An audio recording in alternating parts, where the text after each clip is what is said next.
Welcome to the Jittery Zeitgeist. We are a hip-hop podcast. My name is Deltron3030, a.k.a. Give Me Some Motherfucking Money, and I'm here with a panel of hip-hop heads from all over America.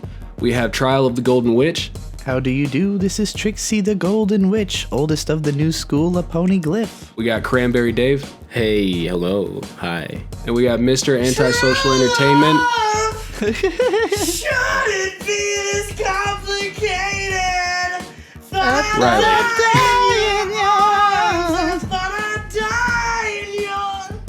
Let's not get a copy. So how's everybody doing? These feelings harder. How's it going, Travis? Right straight. I hope so. You know how complimentary that would be? Yeah, it would be amazing. Oh boy.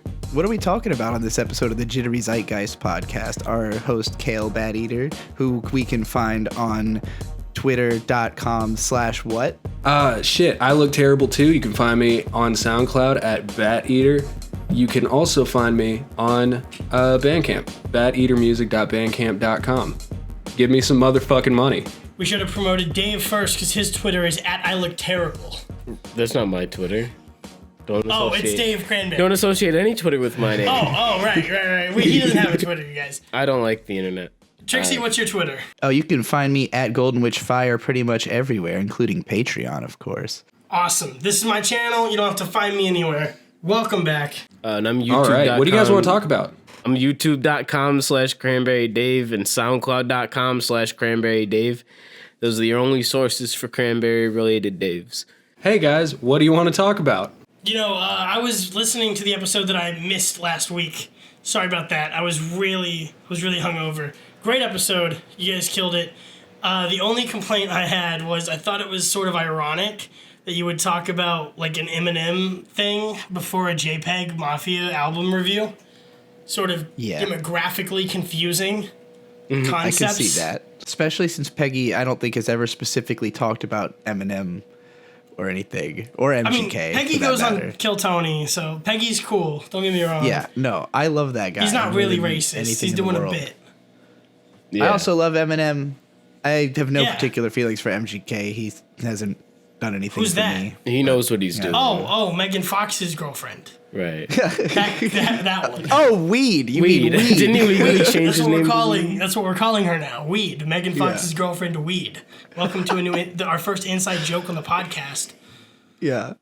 Do you think that's how Sid Vicious's wife found him the first time? She saw him at a party and walked over and was like, "You smell like heroin and crack cocaine." And he was like, "I am heroin and crack cocaine." I'd like to think that that's exactly what happened. Well, tell us more about, so to you, do you see white rappers in general as, is that something that you should be a little bit more touchy about whenever you talk about these just deep, hard, political black rappers? I mean, a lot of people do consider white rappers to be guests in the house of hip-hop. I don't see any valid reason to want to disagree with that. I remember the first time I heard Lord Jamar say that, there was a part of me that wanted to resist that and fight that so much, but that was me being immature. Right. And not, you get to a certain point where hip-hop music itself is so deeply ingrained in American black culture. Yeah, well, not even specifically just culture, but history. I mean, Earl Sweatshirt was talking about this at a keynote where he said the reason his songs are so obfuscated and his lyrics are so difficult to decipher is slave language was like that. It was designed to decode messages and send them out, even down to, just the way they played drums and the drums that make it into modern hip-hop. So, yeah, there's no 100%. Way to be a white person involved in that genre and not have to accept that, you're a guest there. Try not to kick over some furniture. And look, some people have better suites in this hotel. That is the genre. Yeah. Like Eminem and Ari the Rugged Man. All right, they get a little more leeway than some people do. Like Watsky might get, or Logic. I mean, actually, Logic's an interesting one. That's a whole conversation for a different episode. Yeah. And it's just because Logic tries so hard to present himself as white, but even he has talked about the fact that when he's out with his homies and he's doing stuff in the streets, he does not say the N-word, and he doesn't act like he's a black kid, because he knows that other people don't know he's black and will still beat him up as if he were white. Right. Logic is particularly outspoken about being conscious of his own position as a half-white rapper in hip-hop. And so that's an interesting guy to look at for this topic too. Lord Jamar is like a black guy who's kind of gatekeeping white people, but there's valuable. He's the Paris Hilton of hip hop. Hobson said it best. Yeah, that's a great way to put it. And he's doing it for drama. There's a lot of valuable takes on this conversation from white rappers. Watsky's song "Exquisite Corpse" tackles this perfectly and incorporates members of the Get Back. Daveed Diggs and Raphael Casal and Shanaka Hodge are all in that song, as well as like Adam Vita and whatever. And he likens the sort of, everybody go listen to that song, blah, blah, blah. I'm not going to explain it all to you. But at the end of the song, he talks about his experiences as a guest in hip hop and how the future will be fine without his lily ass, essentially. You know what? I realize everything will be fine without me in specific, and use it as a launching pad for, a Daveed Diggs who wasn't quite famous for Hamilton in 2016, 2017. That was the rise. So I love that song. I was going to say, I think if you look at being the way Watsky approached that, in my head, the picture that paints is white people have two avenues that they can comfortably go down if they're going to make it rapping and make money at it. The first one is to be phony and like put on like this act and be something that you're not necessarily like in real life. And then the other end is to be submissive in a sense where you're like, I'm sorry that I'm here. Right. Does that make sense? Yeah. No, it does, for sure.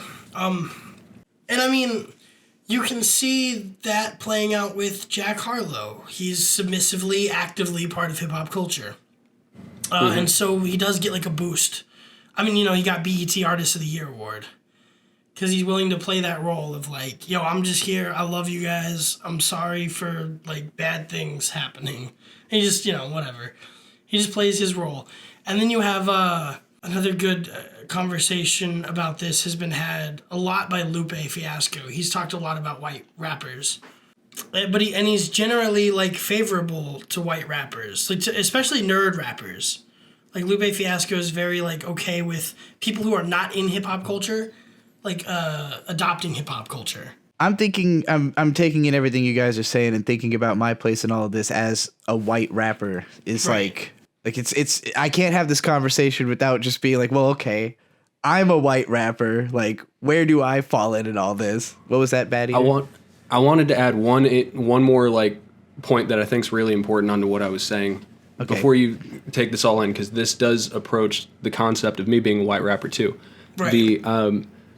A lot of what we're talking about is the negative stigma of a white rapper and like lanes that you have to go in and things that you have to accept while being a white rapper.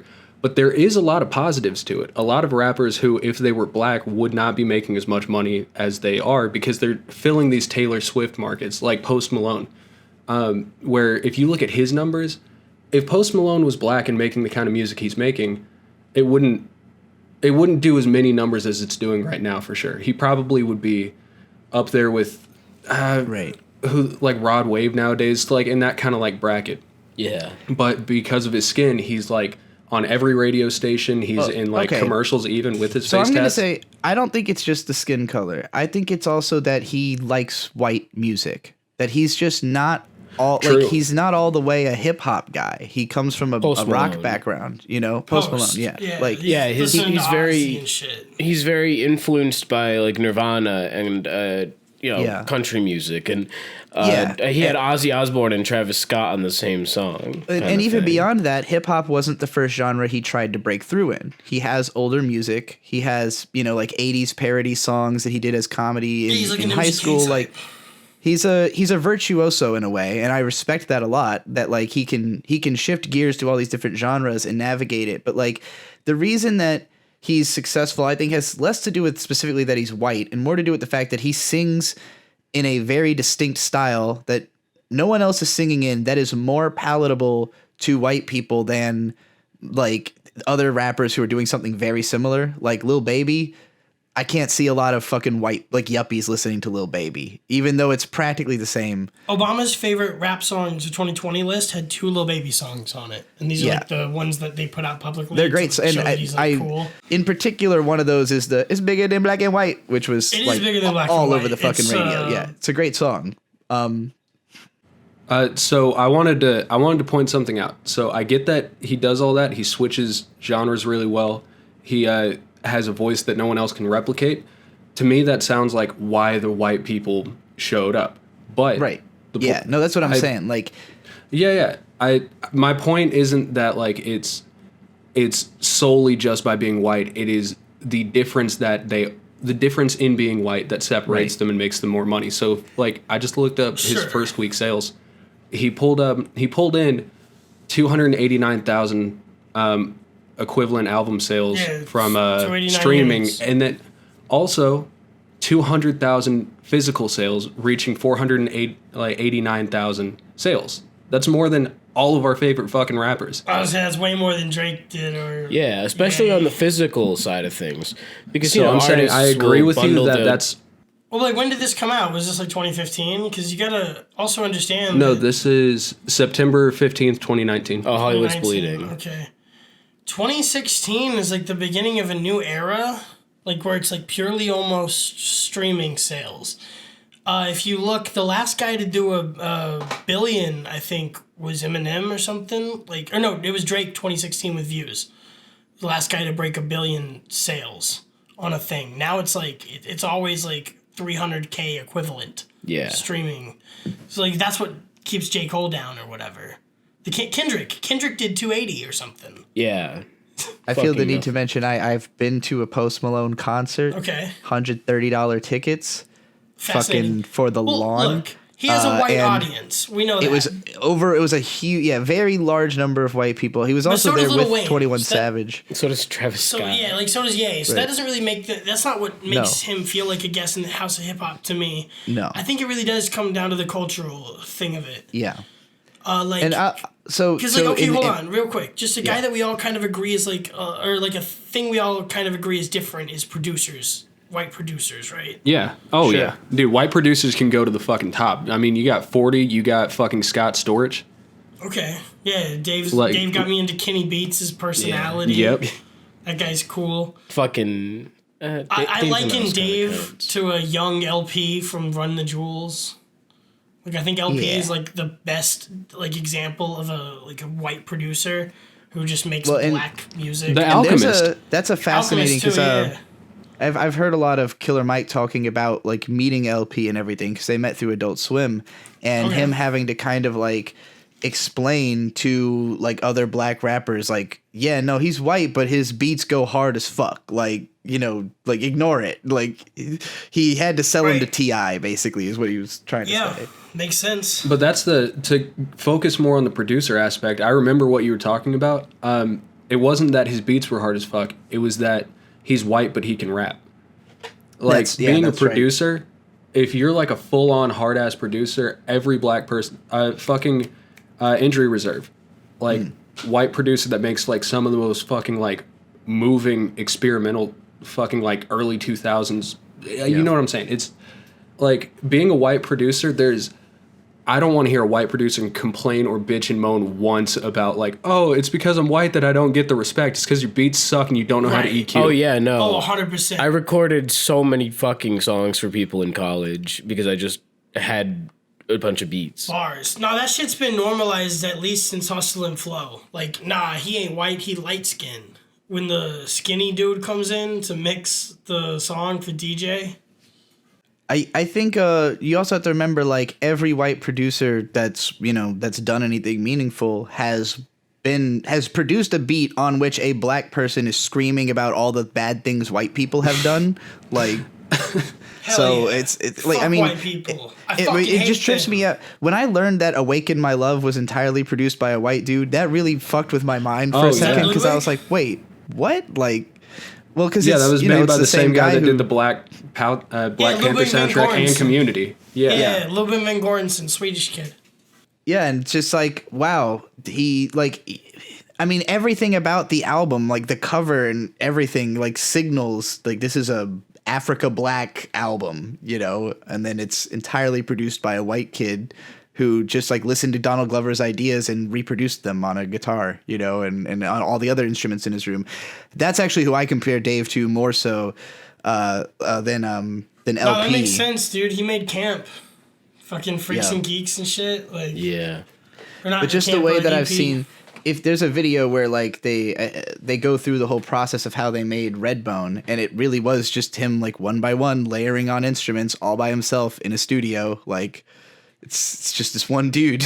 And I was like, holy shit. Like I would have thought a whole fucking band made this song, you know? Nah, Gambino says himself, I put my soul on these tracks. Ask Ludwig. He didn't say ask Ludwig and other people. Right, yeah. He didn't say ask the label. He said ask Ludwig. That's the guy who heard it. But yeah. I mean, I'll always defer to the Lupe Fiasco quote about how he was like, look, only like 5% of people in this world are worth the shit to me at all. Or, you know, only 5% of people I'm going to work with, and 10% are going to be people who like my music, and everybody else, I don't give a shit. And like, you know, that 5% and 10% is not defined by racial boundaries at all. If I subdivided the 5% of people who I could work with down to just black people, I'd be left with like 2% of people that I can work with. And that's not advantageous. Why would I do that? You know, like when there's plenty of like, I think way more of what divides people has to do with, you know, how they came up and how much fucking money you had growing up, basically. Like, people who grew up super fucking rich really don't fucking get it. And even I had it luckier than a lot of fucking people. I went through rough patches, and I've been around a lot of people who had it a lot worse, where like my parents were taking care of all the other kids in the neighborhood because they had it a little bit better, you know? So like for me, like what I look for, like what I see in hip hop as the value of it is that it's about creating a way for you and your family and the people you care about to go to a higher level. And so every time that a white rapper does that, it's like, okay, are you bringing, like, who are you bringing with you? You know, like, are you bringing the hood with you, or are you just bringing a bunch of other white people who you already had a bunch of money with you, you know? Or even like with rich, like there's plenty of rappers who are black who came up rich, who, you know, or who are godfathered in. And again, the question goes to them, like, hey, what are you going to do? Are you going to give to the hood? Are you going to give to this or that? You know, Jaden crashed his Tesla. Okay. He's struggling. Yeah. Leave him alone. Exactly. The struggle. Mama, I'm a mess up. Driving drunk in the Tesla. Yeah. Like, I wanted to throw something out there too. So something I don't think we've really touched on is fucking the concept of being a rapper as your job and being a producer of your job are very, very different, what I'd say, perspectives, right? So whenever I see someone who wants to be a rapper, I think, oh, they want to make some money. Whenever I look at someone who wants to be a producer, oh, they want to contribute. And I think that's why white producers have an easier time getting respect than white rappers, especially with the kind of music that they come out with at the beginning of their career. Yeah, that makes sense. Yeah, I like your read. That's kind of how I view it. Like I mean, but also, you know, of course, I have the whole debate often about rappers versus like hip hop, you know, enthusiasts and hip hop like heads, people who are part of the game versus people who are just like here to cash in and cash out of the sport. But that's a topic for another time. But I definitely get what you mean there. There's no way to cash out as a producer. Right. It's not like you're going to get a... You're not going to have like a really sick producer run that people are like, wow, that guy was great. That guy's solo Spotify got 100,000 whole plays. One-hit wonder, right? Right. What'd you say, Dave?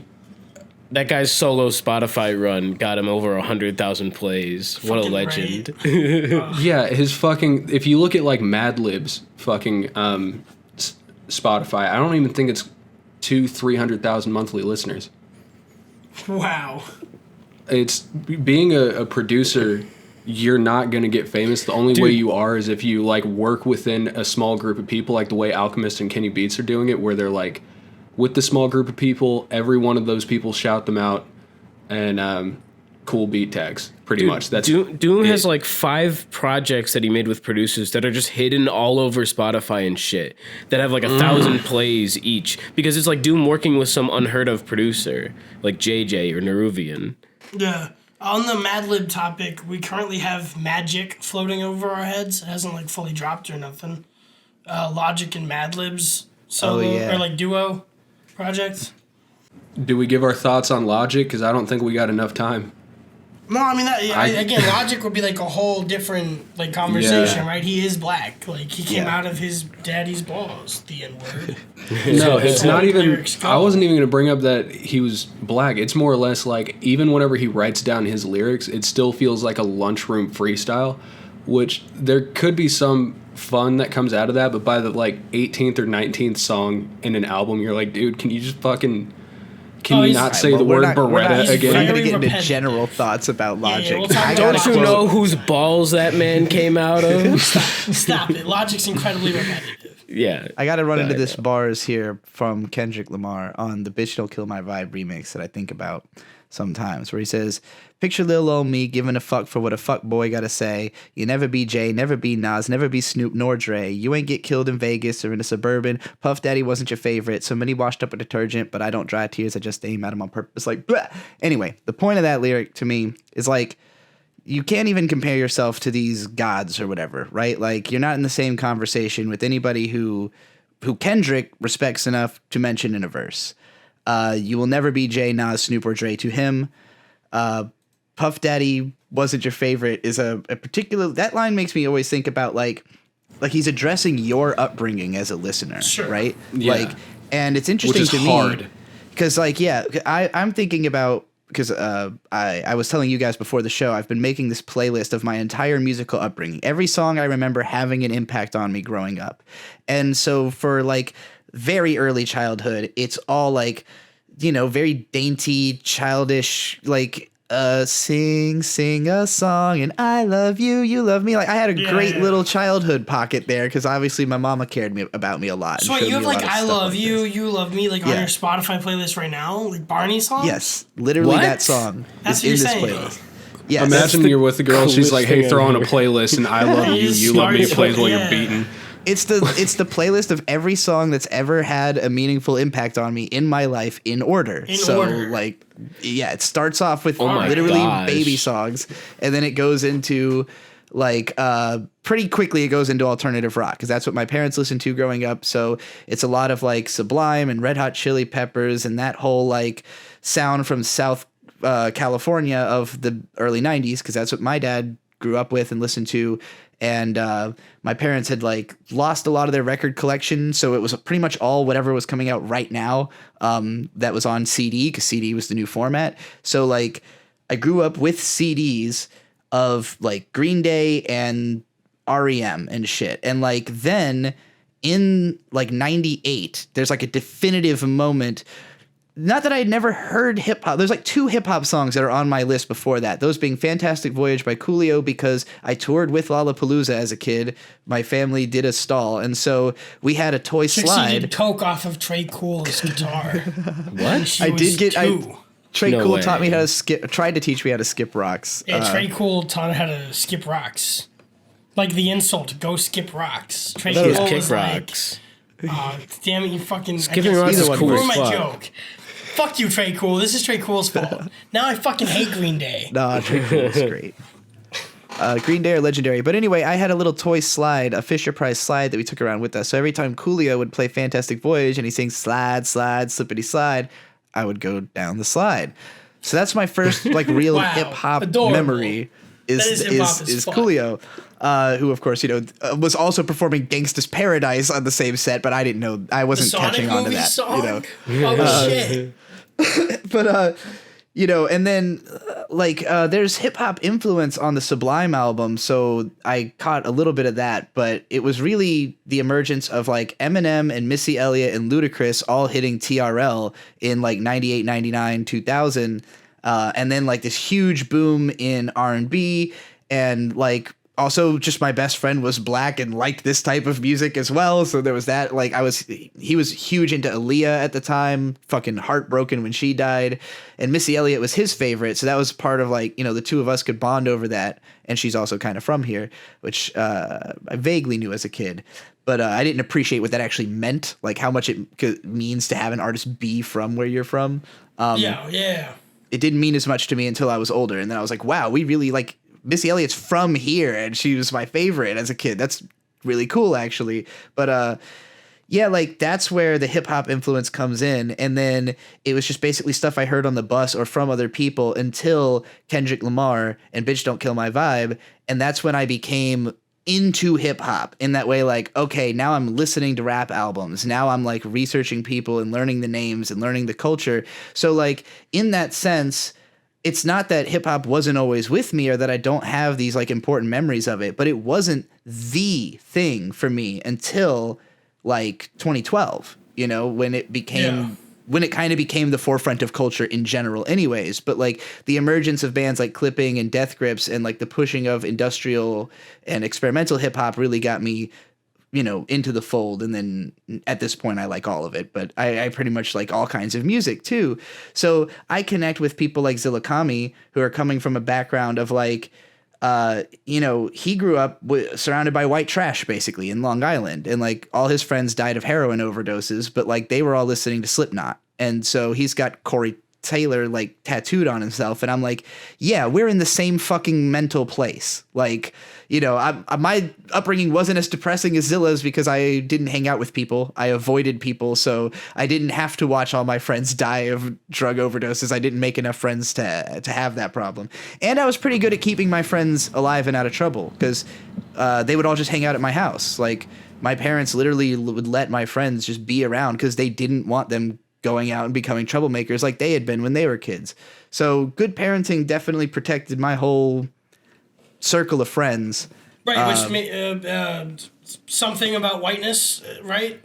Right. No, I wanted to say one fucking thing. It feels like some kind of white. I tried 2 times. 6 minutes, Trixie. Well, yeah, thanks for the okay, memoir. I'll just end it. If I had to say what white privilege I have, it's that my dad being white probably helped him as a salesman to make a lot of money and rise up to lead a car dealership. Yes. You know, it's probably a little bit. Hold on. Forgot. Yeah, what's up? I remember like once we got to the Lollapalooza thing, I started in on something and like I feel like every time I tried to say something, there was already enough noise, and you can hear in my microphone me kissing my teeth, going, "God damn it! Let me see if I can't sneak this in later." But what I was going to say, okay. Fucking Trixie, love your YouTube channel, love your music, love everything you do. That sounds like some psycho shit. Like making a whole playlist based off your childhood with like Looney Tunes songs and then fucking like Death Grips in it. That sounds like some fucking like Buffalo Bill shit. It's Well, it's gonna end with the songs we like, so I'm like, I'm not. No, you totally just gotta against shuffle it and like. Yeah, but could go you with the imagine the same. shuffle? For the record, all of these songs are good songs. The I Love You song is a good song. If you listen to the it, point I'm making is that this whole sucks. album, what you're doing, this playlist feels like it could be in the Everywhere at the End of Time type albums, where it's like watching a millennial grow up through the music they listen to. Yeah, that's the goal, is for me to watch myself grow up retroactively to the music. Yeah, and then there's the psycho shit. That sounds like some serial killer. Why does that sound like serial killer shit to you? I don't get that. I'm literally a career writer. My job is to have perspective, particularly on myself, who I talk about and rap about all the time. Yeah, this doesn't if I don't sound weird. understand This my just own sounds musical smart. upbringing, like, right, this was inspired by I've like just the never fact heard that of it before. It's not that it's so much. Like It's a not bad like it's thing, but actual like, serial what killer is thing. this?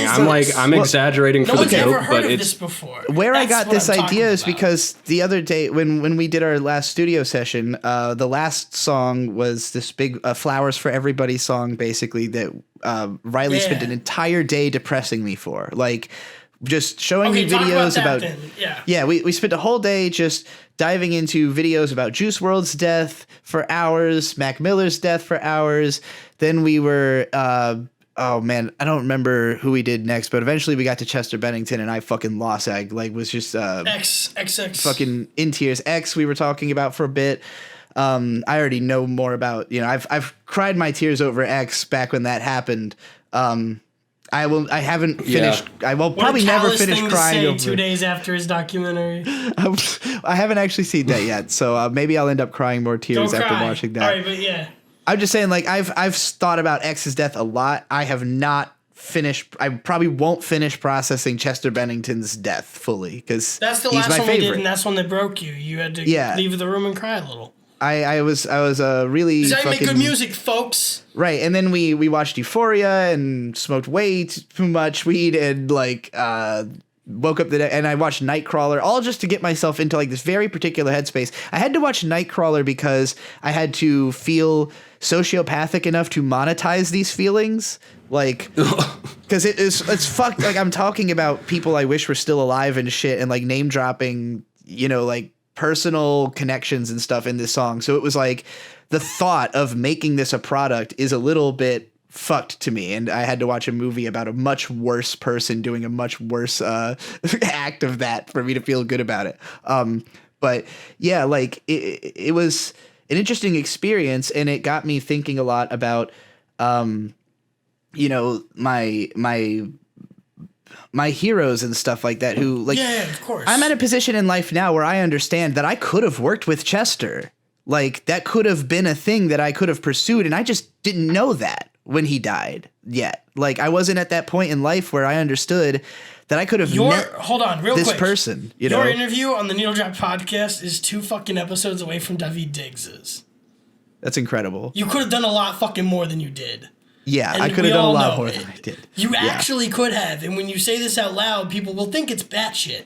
But it's just because you didn't pursue the direction when you had that opportunity. You didn't know you could. Nobody was there telling you you could. And well, I throughout my upbringing, like I grew up wanting to be a rock music writer. Like I wanted to write the Mars Volta songs and sing. So like I didn't think I was talented enough at those things that I wanted to do. Once I started rapping and I realized that I could actually do it really well, it changed my perspective on things. But I've always been an underground rapper, and I never pursued it full time because I've always been a YouTuber. That's always been my day job, has been a YouTuber. So like if I had at the time known what I know now, you know, obviously I have no way of knowing that Chester was going to kill himself. So it's not like I could have thought, oh, I need to make sure I get in contact with him before he's fucking 42 or whatever, you know, but you could 41. have had like some kind of a path towards that because you were contemporaries. And I've also fantasized about like, what if I had thought about like being Missy Elliott's protege when I was like 18, you know, like if she would have loved to have adopted some weird little trans kid from Virginia Beach as a protege, I think probably. First trans kid rapper would have been a good move. Yeah. You could have done that in 2012. You're right. And I keep thinking about it like, you could have 100 gecked before they gecked 100, Lee. Exactly. If I had realized. 1,000 gecks. 1,000. There's a universe where I got on HRT where I was like 10 and looked like Hunter Schafer by the time I was 18, but it's not this one. That's so, Euphoria's fault making you think of that. Yeah. That universe. No, but yeah, that's just like the fantasy possibilities that exist in my mind of a universe where Chester is still around. But like in a universe without him, now I have to really think about the fact that this dude killed himself because Chris Cornell killed himself. And it really fucks with me to think like he died. He couldn't live in a world where his favorite wasn't there anymore, you know? And it's like that's my favorite's legacy. My favorite guy killed himself because his favorite guy killed himself. Great. You know, so like every day now I have to like live in order to break the cycle of suicide. You know, I'm not going to break my cycle. I just get to wait till I'm 67 like Hunter did. Yeah.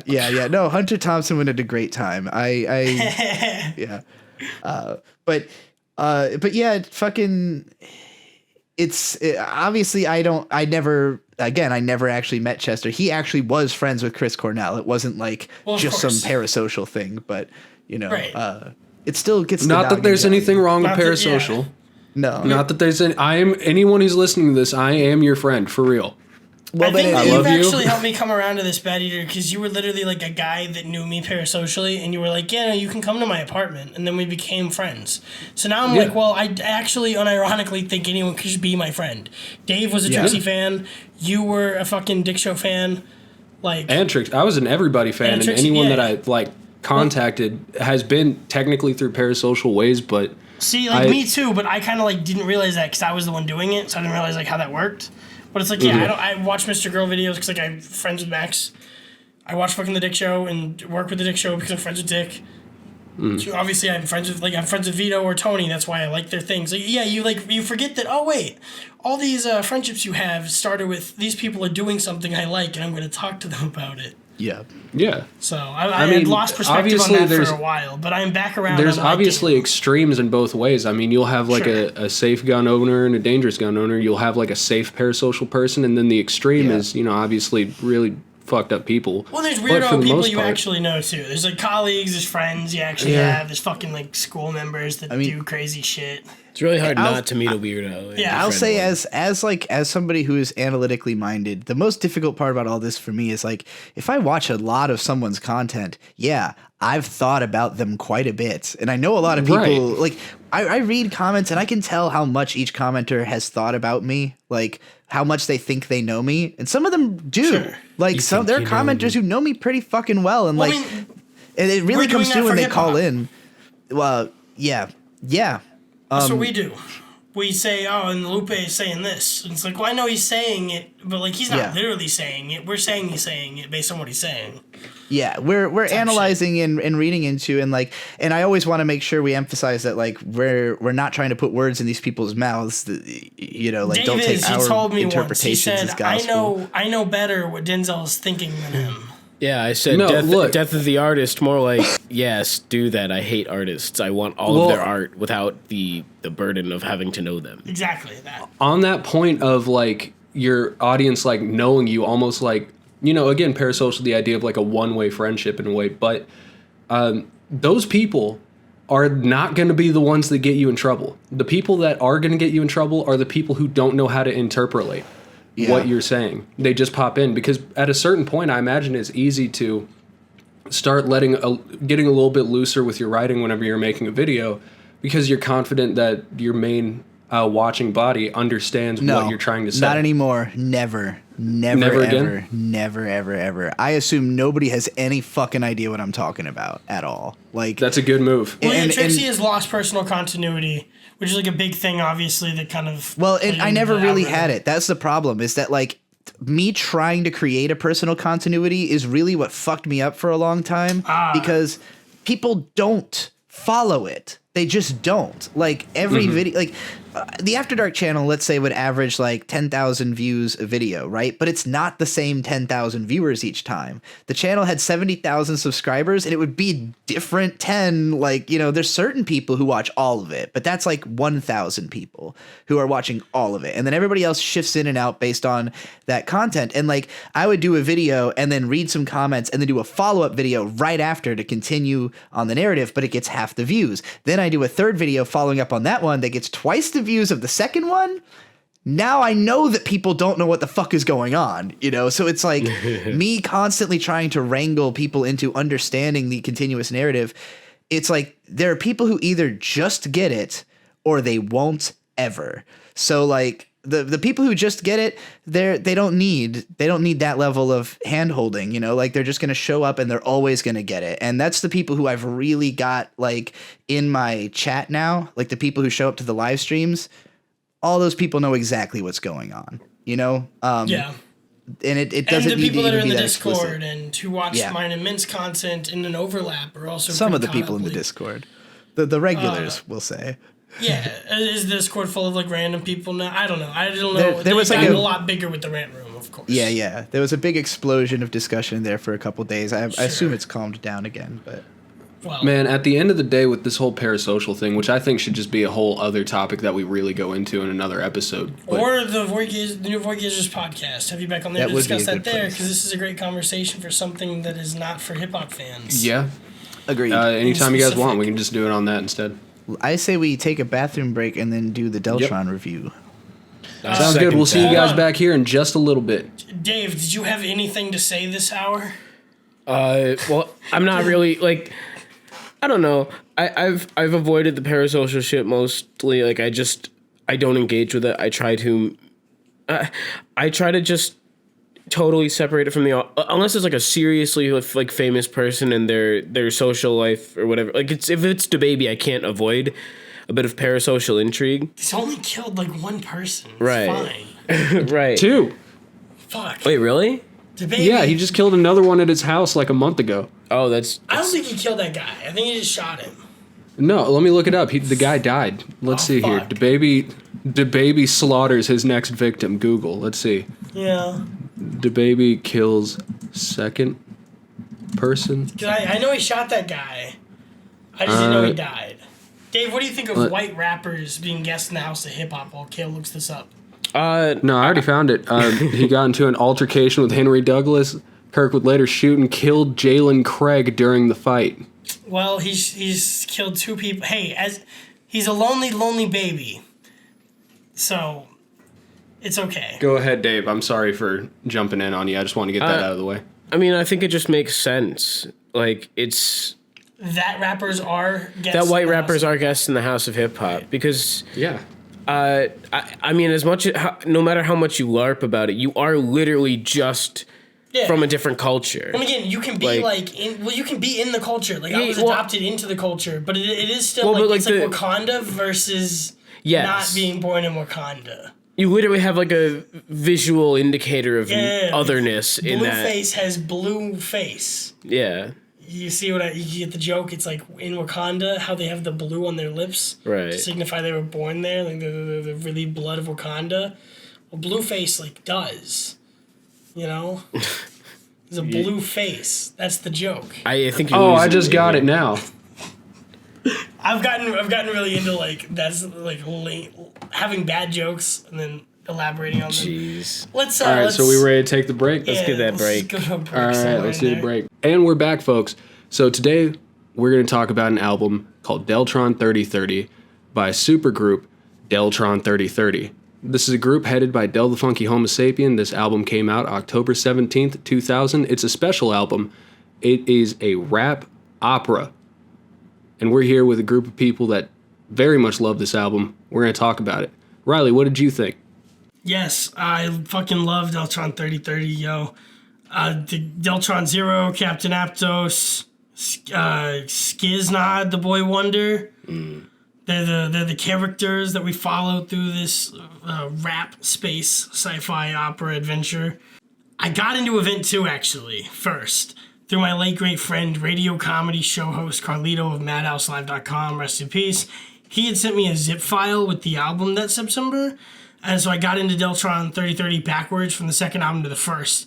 It was like a much better Star Wars, or like Star Trek for me, especially around the time I was listening to it. I'll just go pretty quickly through what I think of the album, because I've got a lot to say about the front end of the album, and then I've got a very specific sort of reason I don't have a lot to say about the back end. So the intro is perfect, and then 3030 is a great prologue / exposition dump or world building track, setting the tone for how the album's going to sound. Fantabulous Rap Extravaganza is one of my favorite album bit inserts. It's up there with the best skits of all time, like some of Slim Shady skits or clippings. Or I think Things You Can Do is one of my favorite tracks on this project. Underground Chillin' with the Momen is a great character building. It's a great character building track. And then Positive Contact, we finally start following Deltron Zero through his adventures. This song has a great De La Soul sample flip for the alien illusion theme of Positive Contact and shit. And then St. Catherine Street. Is that what that is? Yeah. That's fucking cool. That's De La Soul flip. St. Catherine Street is an interlude about an old head named Jeffrey Hull, potentially at one of these homeless centers. Think St. Andrews in D12 music, like Eminem alludes to. St. Catherine Street. This guy is just bragging about the old days. I think this is very hip hop to have put in here. Very bebop. And then Virus, of course. I think this is the easiest song to play for people. It's a rebel Deltron Zero is a rebel working against this oppressive intergalactic regime of technocrat tyranny, and he wants to fix it by creating a virus. And if you throw this on at a party randomly, people will start to get into it, and they'll be like, "Oh, I want to devise a virus to bring dire straits to your environment." So it samples Star Trek's The Robot Masters episode. Uses dialogue to position Deltron Zero against them, and then the song dives into the economic status of the world in the hands of the machines and algorithms that have taken over. Very prescient, very futuristic stuff we got here. Upgrade is the hero training montage of the adventure. Upgrade is a song begging listeners to read more books, learn to code, and save money but way before anyone else was doing that in big hip hop albums. New Coke. So honestly, I'm just going to implore everyone listening to go listen to the rest of the track list and keep the themes that I've been discussing of the narrative in mind while listening to it as though it were an opera, right? As though it's a narrative. I'm not going to give any more real takes on it because I think it's best if the story is experienced objectively by you, and more than the rest of the table here, I tend to talk about these narrative and meta-narratives of the tracks in length. I'm going to let you just imagine the rest of the story in your head for how it is, but because it was one of the first albums that let me do that. And I love this album. It's a trailblazer for groups like Clipping. This whole project is, but even more directly, it's like a literal trailblazer for my favorite album by Clipping, Splendor and Misery, which I feel like couldn't have existed without this one. That's true. So I'm overall a huge fan. Can't wait. I have a lot more to say about Event 2. Can't wait till we do that eventually. But we'll keep these pretty separated. But yeah, that's my take on the album. What do you guys think of what I said? I like the little bit of history about the St. Catherine Street skit. I pay the least attention to the skits when I'm listening to this album. Like the skits are great, and they do a lot for the world building, as we'll discuss. But the songs are just such the skit's bangers. very Splendor and Misery is that skit, but the whole album is that. Yes. And the guy, the Jeffrey Hull type character, because that's the thing. In that skit, it's just this dude babbling about stuff he's done. Mm-hmm. And at the very end, he says, "I'm mother effing Jeffrey Hull," and this, whatever. He's and it's supposed to be, that old black dude talking to everybody on the corner about back in my day, I did all this. I woulda, coulda, used to be the shit. Yeah, and it's very prevalent in, again, this is like Star Wars space Western themes. It's very prevalent in Western media to have that old gunslinger who's all about what he did back in the day, and it's it's a huge thing. A huge motif that comes back later. I think in Memory Loss or Love Story, there's a reference to him. You should look for that. So one thing I wanted to say about your take on it was I don't want you to feel discouraged about getting into the narratives and meta-narratives, because honestly that's one of the most interesting things I hear you talk about, because it's something that I overlook. It's not something I'm against. Right. It's not something that I noticed the first time. Right. No, so I'll come back to it when we do Event 2. I'll talk more about the back half of this album, but I want everyone listening right now to go listen to the album and keep in mind what all of you were going to say about the last half of the album's songs. But I think my takes on Time Keeps on Slipping are going to change the perception of the song if you haven't happened to have heard the song yet or something. So this is going to be like whenever we did Tetsuo and Youth and I revealed that we're going to have to listen to it backwards at some point and review that. Okay, I'm excited. You might have to listen to this album backwards. If you want my honest opinion, strictly because the instrumental version of this album is backwards, and after thinking, kind of meditating on the story, I've realized that it would make a lot of sense if it was also backwards, and 3030 was the end credits. The training montage of Upgrade would still make sense if he's gearing up to if Virus is the climax as opposed to the inciting incident. This could be the middle to end of Act 3 as opposed to the beginning of Act 2. Yeah, but if you listen to it backwards, he'd be the terrorist. Yes. And the bad guy. Yes. Cool. I don't think you're wrong. I don't think you're wrong. Now I'm thinking through the track list, and I believe you now. And instead of being a perfect intro, it's a somber, silent horn playing out at the end. Well, look at how the album begins and ends. It begins with "State of the Nation," which is, of course, Damon Albarn from the Blur and the Gorillaz saying, "It's the year 3030. We're coming back." Important to note here, real quick, just so everybody knows, these three guys were instrumental in the creation of the Gorillaz. Oh, yeah. I want to get into that a little bit. Okay, I'll let you do that then. As I understand it, because Del, I don't get the feeling that Del considers himself to be particularly involved in Gorillaz, in spite of the fact that he is unfucking believably influential over it. Just because the as it goes, he was working on Deltron 3030 with Dan the Automator. Dan the Automator, at the same time, happened to be making the Gorillaz album. I was going to say it's more Dan, yeah. Yeah, with Damon Albarn. And so basically Dan just asked both of them if they could do shit on one another's albums, and they both agreed. So they didn't really have much of a relationship with one another, so much as through Dan they both ended up on the albums. But as Del put it, Clint Eastwood bought his house and, bought his mama's house. So he has a lot of respect for the song. He said that he happened to be reading a book on how to write a hit song at the time. So he put everything he had read in that book into that track. It's, for me, the most influential two verses of hip hop ever. The two verses of Clint Eastwood, more influence on the way I rap and think and everything than anything else by far. So I will always consider Del like my number one influence as a rapper, even though I have not spent nearly as much time with Deltron 3030, actually. My personal favorite Del album is Both Sides of the Brain. I've listened to that a lot. But this one I probably listened to more in preparation for this review than I had going up to this point. So yeah, that's all I'll say about the history angle for now. Well, we're actually going to go right into Cranberry Dave's full thoughts on the album. We're going to hit me, and then I'm excited to see a lot of what you have to say about it, too, near the end. Dave. Well, Deltron 3030, before I begin, is a very special album for me. I discovered it properly right on the heels of me being into my big the Gorillaz self-titled LP phase. Dave told me he lost his virginity to this album. Based. Excellent. Did I say that? I'm proud of you. Yes, and? Okay. That needs to be a topic, is what song we all lost our virginity to. That has to come up later. I'm guessing. I got a shocker for you. Help me. In the comments, say, great song to lose your virginity to, Dave. I'm just imagining fucking Positive Contact going in the background. No, just the interludes. It's just Damon Albarn talking. Yeah, oh, jeez. You can get that on some of the Gorillaz albums, though. Speaking of which, I found this right on the heels of getting into Halo and the Gorillaz. And this is kind of the perfect blend of those two for me. It's very. I also played a lot of Halo and listened to the Gorillaz at the same time, circa 2004 or 5. I suppose we are not the only ones. Yeah, I did this in 2017 though. Oh, so okay. It's a little different. I forgot that you're much younger than I am. Sorry.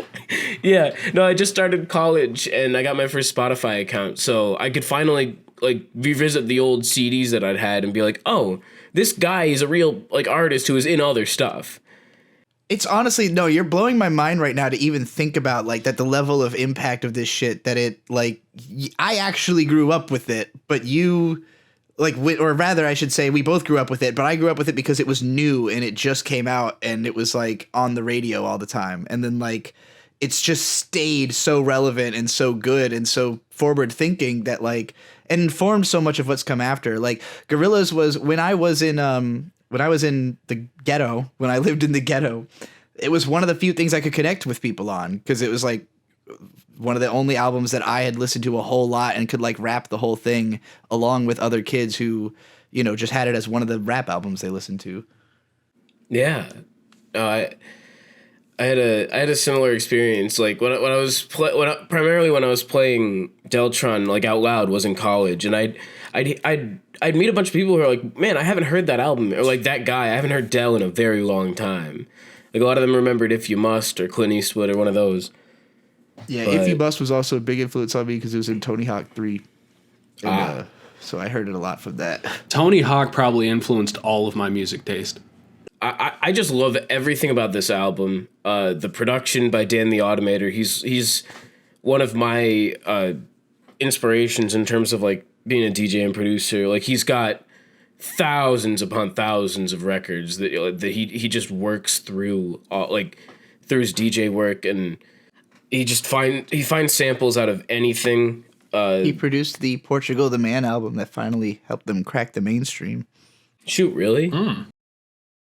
So did Danger Mouse. They produced another Portugal the Man album. Oh shit! No, I was also thinking of Danger Mouse. Fuck, I'm wrong. Okay. Sorry, Danger Mouse worked with Gnarls Barkley, and was he on Gorillaz?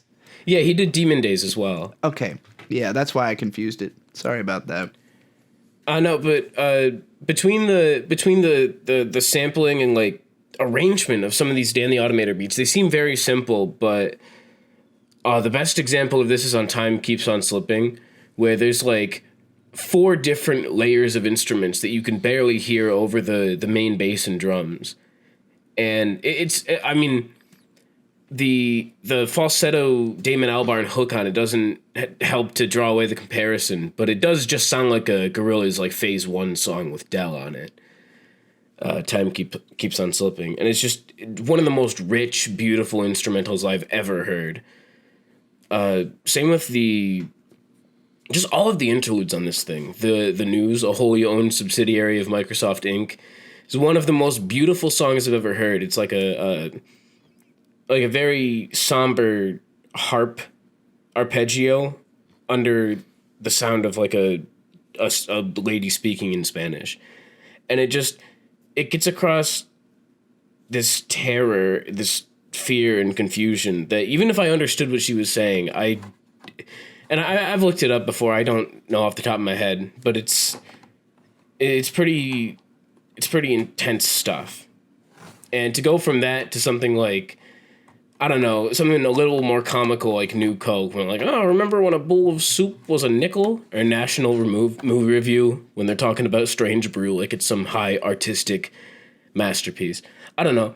But on top of the aesthetic beauty of this project, it like just on the surface is the really intensely deep story. And the I don't know. I'm not familiar with other like rock operas or rap operas very much, so I might just be impressed with it as a feature of the style. But his Dell's rise and like things you can do in Positive Contact, where he's kind of introducing himself and taking over. I think it was Mercury and establishing his base there. Like Positive Contact is would be a really cool like anime battle or like a mech battle kind of thing. And that's all I can imagine when I'm thinking of it. Dave, you called this album a 10, right? No. Did I call it a 10? I believe you called it a 10 last episode. I wasn't trying to stump you. I was trying to give you like a... No, I know. Gotcha, loser. Now you have to defend it as a 10. No. If anything, I've listened to this album a whole lot over the week. If I called it a 10, that was probably just to entice people into like listening to it and appreciating it for what it is. I'd give it a 9. It's beautiful and wonderful, and we can talk about the plot details later once we open it up to a round table. But one of my favorites. Okay, I'll do a hybrid, I guess. So I wrote down a little bit of a list for all the things that really stuck out to me that I really wanted to touch on. First of all, this album I was really excited about. I hadn't heard about it before until you let me know. And that may be like me being, fake hip-hop fan over here, but I just legitimately had never heard of it. Fake fan. Get out and of it's here. A shame, too, because I'm a huge fan of hip-hop concept albums. That's my favorite type of concept, or favorite type of album in general. So you had, gave it a little bit of a bump some streams up 10, and I called my friend Jake, Poorly Drawn Pineapple, shout out, he was the guy that introduced me to Trixie's content, called him about it because he's a radio DJ for a while in this other part of Texas, and he has this huge extensive library of music. So I said, man, have you ever heard of this? He goes, yeah, dude, that's one of my favorite albums. I said, well, my buddy called it a 10, what do you think? And he goes, I wouldn't call it a 10, but I wouldn't be mad if somebody called it a 10. So whenever I heard that, I was ready. I didn't listen to it that night. I wake up around 4 o'clock in the morning for work every day, and my job lets me be by myself. In the darkness, watching the sunrise, that's whenever I listen to albums that people recommend me. That way I can get just the best experience with them. And I'm going to be as careful as I can because I understand that this album is very important to you and very important to Riley. I am not the biggest fan of it. So instead of talking... Well, instead of talking about all the things I may not like, I decided to bring in all the things that I actually really did like. Okay, I'm curious about the angle. Yeah, go for it. I'm down. I'm a real skip the hate person, you know me. No, I understand. I'm definitely not coming in here to shit on something at all. But that's okay too. Just so we all know. Time and a place for everything. This album reminded me of 2 concept albums. One of them was a rock opera. So, Dave, here's a great rock opera for you to get started on. It's called 2112 by Rush. Ooh, okay. I've heard good things about Rush. That album is pretty much the same trajectory as this album, where, like, Oppressive State, this guy is getting through it with his music. and then at the end a thing happens that may make you feel like the whole thing was invalidated until you get the deeper message, right? It's very similar. Another thing that's reminded me of was Joe's Garage by Frank Zappa, because all the interludes on that album had this like voice in a PA system saying, this is the central scrutinizer, and it would like talk about kind of the world around this character. So immediately I was attached to this. I liked it. I loved the direction it was going. I loved the crunchy ass slide guitar on 3030. I had to go look up that sample. That was actually original, I believe. No, it was a sample. Oh, 100%. Really? I found the sample. But I'll tell you it right now. It was 3030, and then it sampled Lux Eterna by William Scheller. And if you listen to the part that it sampled, it's the drum beat and the slide guitar. Okay. So I'm thinking of Mastermind, I think. I remember they make a big deal about it in the documentary that for a couple of the songs, there's just really cool live guitar. Sorry. No, you're all good. See, that's something I didn't even know there was a documentary, and now I'm going to have to dive into that, because here's the best compliment I can give to an album, and I genuinely mean it with this one. This album, even though it wasn't my favorite, inspired me to start making a lot more music, and that's kind of the kick I've been on recently, was listening to this recommendation from you and just getting pumped up about the process, because it's an album. Del sounds like he's having fun. It doesn't sound like a labor. Like, this sounds like he's excited about this project. It's something he wants to do top to bottom. It sounds like just Del. And it, listening to it, I started just getting really fucking inspired by the beats, by the performances, by the lyrics, by the story. It, again, want to make it clear, not coming into shit on it, wasn't my cup of tea, but it definitely meant a lot listening to it. Of course. Respect. I'm gonna wrap it up a little bit. I'm just gonna say, it was a very interesting experience for me. Trixie, what did you think about it? All right. Well, so this album, I first found out about it because of Gorillaz. Obviously, I was a big fan. Around 2005 is when I got really invested in music, just in general, like as this is what I'm into right now. And so I was really trying to find more stuff like Gorillaz, particularly that has that very dense and lush sound. And people kept recommending me this album. There were a few tracks from it that you could find on YouTube and stuff. And I distinctly remember hearing 3030. And my feelings about that song have always remained, it did not need to be 7.5 minutes long necessarily. And that's kind of how I feel about every song on this album. Is I would trim a minute off of it. I just would trim a minute or maybe even 2. Yeah, I would trim a bunch off of them. And it's not that I don't understand why they did it this way. And I think a big part of it is just the difference in how people used to listen to music. I'm an albums person. I'm an autist. I want to hear every song on the album. I want it to be like a whole thing. And I really do think that hip hop culture, particularly back then, was you skip songs. You just fucking hit next when you're done with it. And that's how most people I knew back then listened to music, on like Walkmans and shit, you know? Like, you just, if you're sick of the song, you hit skip. If you're not sick of it, you don't. It's up to you. You control the experience.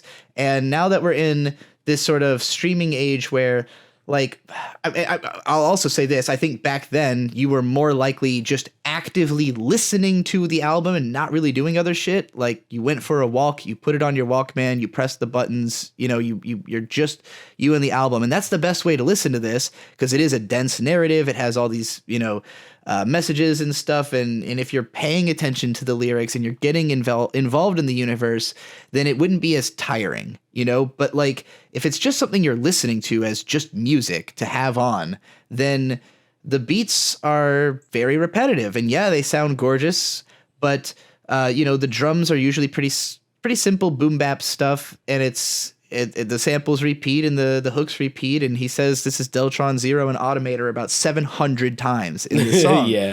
And now, granted, like, that slide guitar sample and just the whole, and with the high keys or flutes or whatever they are over it, like, I've been walking around just hearing that in my mind, and it feels great. It feels like I can just see like ocean waves over the reality. Like I feel like I'm in a, like, you know, seeing another layer of the Matrix or something when I just imagine that sound in my mind. It's great. Great fucking production, great fucking samples, great fucking rapping. There's just too goddamn much of it. And like so much of it is just sort of general sci-fi imagery. Like the reason I think Virus in specific works so well, aside from the fact that it has an amazing hook, is that it's very focused in on the idea of virus. It's all computer virus stuff. It's super tightly themed. And the album in general is more of just sci-fi imagery, just all kinds of it, all the sci-fi imagery possible, all this apocalyptic stuff.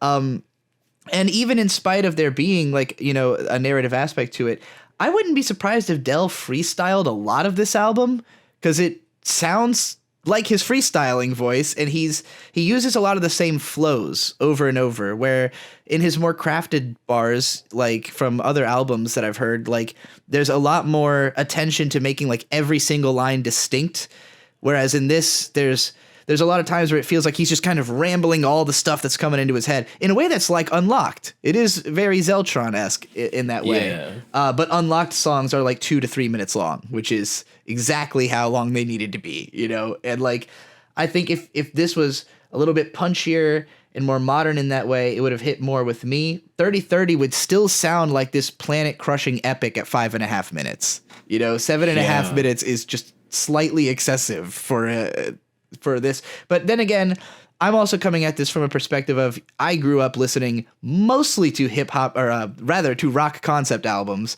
Like concept albums were my bread and butter around this time. So like I'm coming to Deltron 3030 off of the Mars Volta's Francis the Mute, Rush's 2021, as you mentioned before, which my dad grew up with. So that's one of his favorite albums.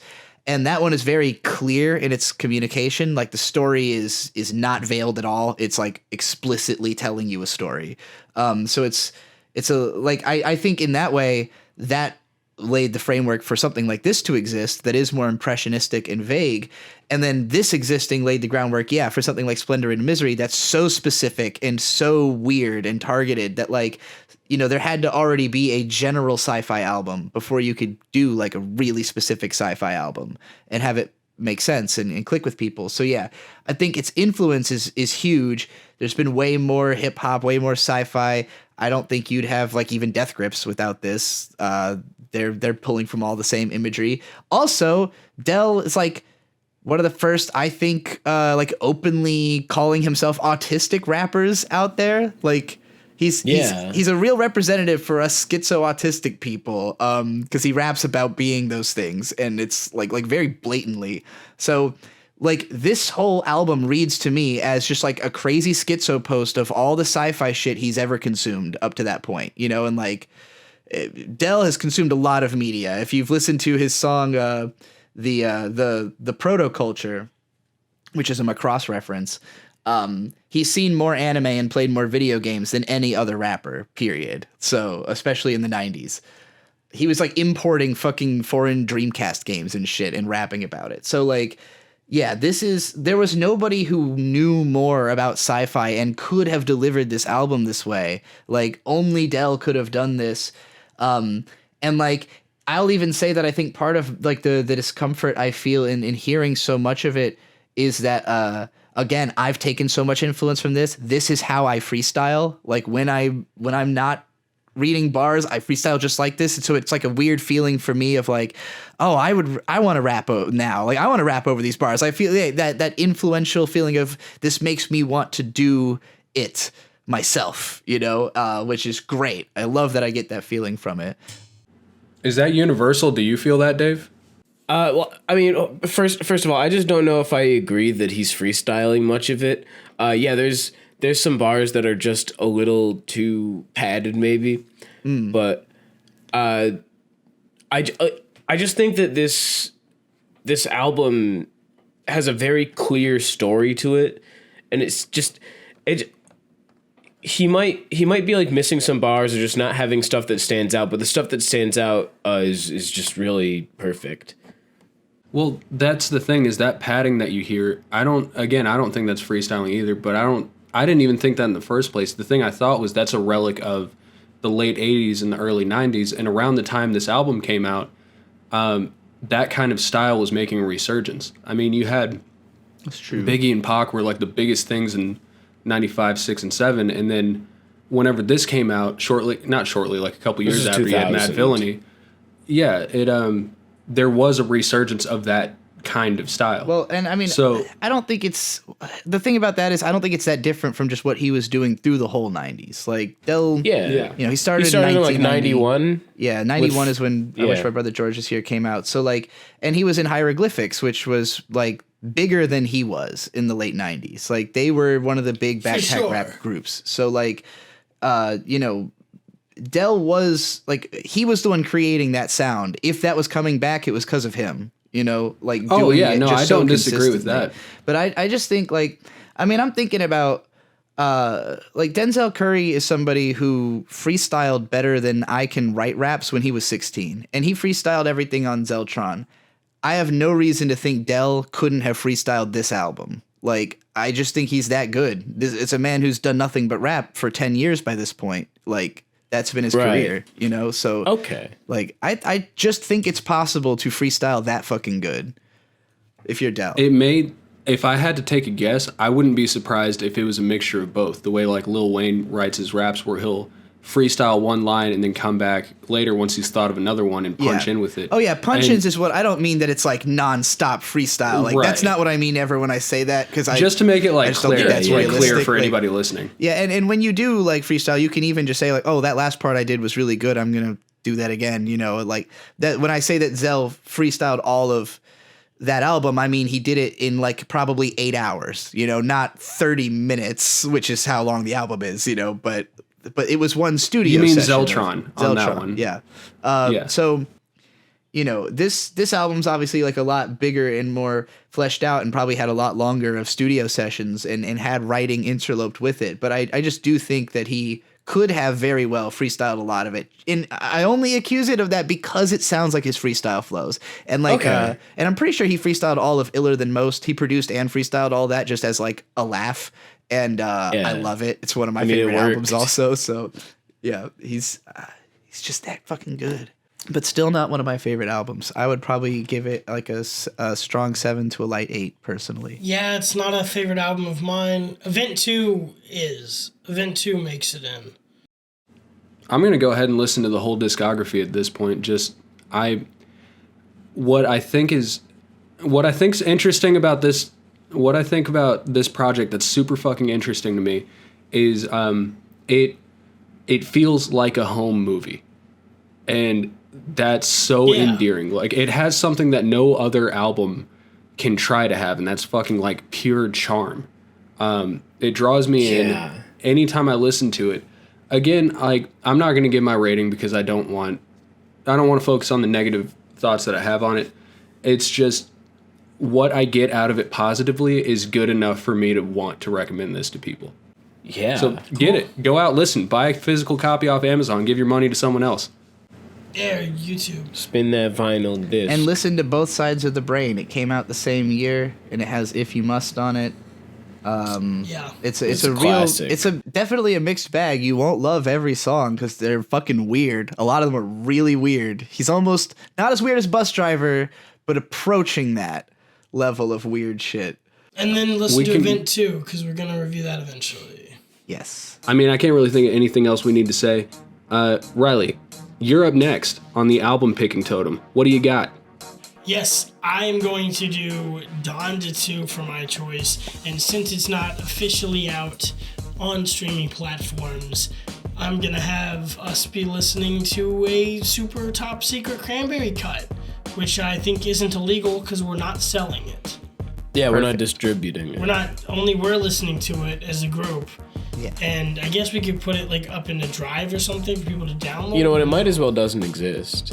It's not even real. We're not even reviewing. We're just sitting in a room listening to a Donda that we bought with money. Next week we're not reviewing anything. We're not even recording right now. Actually, we are. Look, I have 3 Dondas, so I'm just going to send Trixie one and send Kale one, and Dave and I will listen on my other one.